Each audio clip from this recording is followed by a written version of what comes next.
It was time. I finally upgraded my old iPhone XR to the iPhone 15. But I didn't just get the 15, I got the Pro. And oddly enough, I didn't buy a case when I bought my phone, so it was urgent that I get a case. And that's when I came across this case to protect my phone because I know that I'm going to drop it. In fact, I already had a situation where my dog knocked it off the couch and my heart stopped.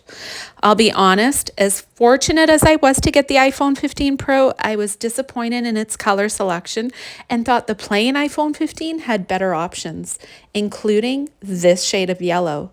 So when I came across this case, which comes in a multitude of colors, I jumped for joy.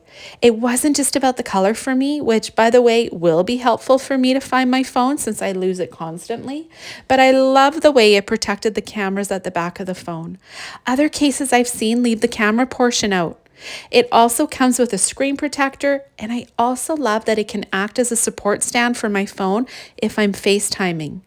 It also comes with a little keychain, which is optional. You definitely don't have to use it, but if you're like me, you need all the support you can to find your phone, especially when it's at the bottom of my purse. Overall, I think this case is great and I highly recommend it for you if you have the iPhone 15 Pro.